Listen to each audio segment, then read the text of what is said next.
Let's get into some further analysis of what we're seeing on global markets at the moment. Peter McGuire joining us from XM. Pete, very good to catch up with you on this Monday morning.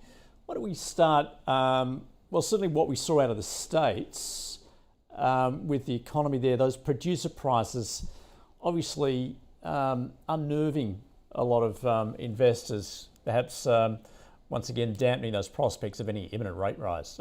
Cut, I should say.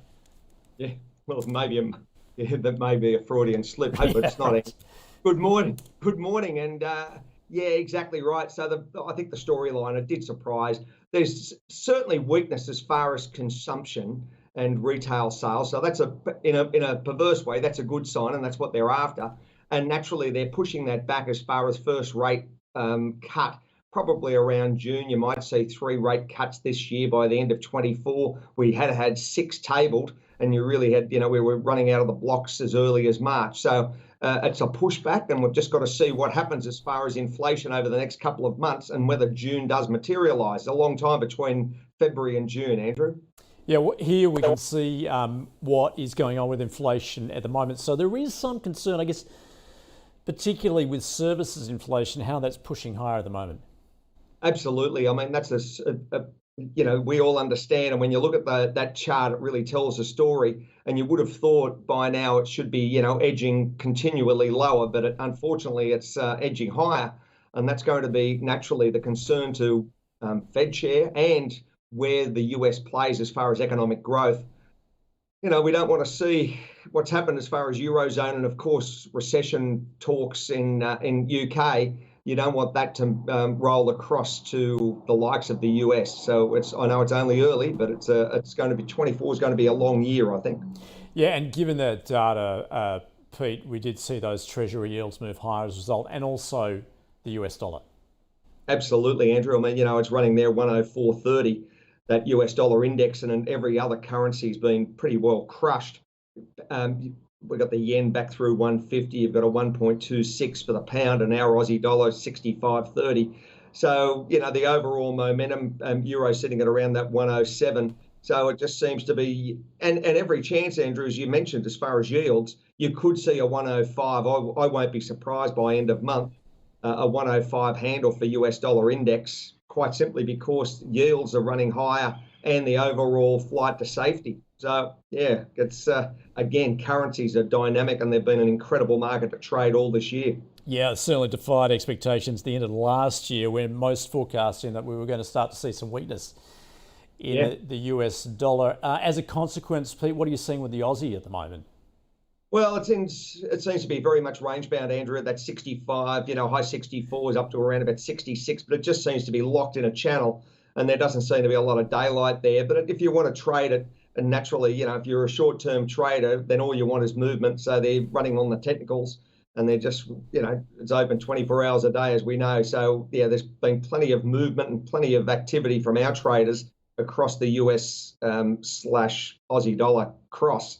So I think, and running the Aussie dollar against yen, running it against euro as well, and of course pound, Andrew. So, yeah, there's plenty of, it's dynamic, and it's never short of surprises. So interestingly to see that divergence we're seeing in some economies at the moment, obviously with that ongoing strength in the US. And Pete, we take a look in Europe, particularly, in the UK, technically in a recession. Look, we're also seeing some weakness in Europe, of course. So in fact, we might see that the Bank of England and the ECB are the first banks to make those cuts. Well, they could well be, Andrew, I think, and I wouldn't be surprised. We've got PMIs coming out this week for both of those, Eurozone and UK, coming out on Thursday. So that'll be, I think they'll wait for those numbers to drop, and then they'll get a real indication as far as, moving forward. But yes, you could well see I'm not saying it'll happen after Easter, but I wouldn't be surprised it's before June. I'll put it that way, as far as both of those economies from a rate cut perspective. Yeah. All right. What are you seeing in the commodities market at the moment, Pete? Well, I think, Andrew, if I look at energy, it's been well bid up. If you're looking at Brent, it's up the best part of 0.75%. But WTI had a big night Friday, and it was up 1.5%. It's nearly cracking through 79.30. So really strong move to the upside. And of course, Brent's now sitting at 83.50. So, this is it going to again be a ping pong, hits 85 and then all of a sudden you see a sell off again, or 84, or does it have momentum this time round and with a strong US dollar and continue to trend higher? We know the geopolitical concerns everywhere, shipping costs and all of those factors rolling in from, Red Sea and of course the Panama. So yeah, there's plenty of choke points globally with shipping, and it's not a good sign for, well, price, of course. And elsewhere, gold. How are you viewing that at the moment? Certainly a bit, I guess the gold bugs have got a little quiet recently because we have seen, as we mentioned, both the US dollar and those treasury yields move higher. And given that inverse relationship they have with gold, no surprise then, although it is managing to hold on around or just above 2,000.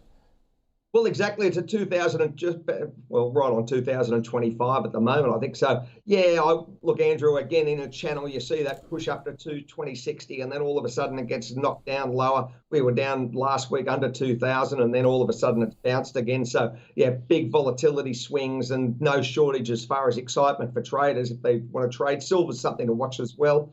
So, yes, I think overall, and keep an eye, of course, on Bitcoin because of the alternative side. That's had a very strong rally to the upside. And I think that, with yields the way they are, Andrew, gold's holding up very, very strongly. So, yeah, if yields come back, I think gold will really take off to the races. All right. Well, let's round it out with Bitcoin there. What are those key levels you're watching for at the moment, Pete?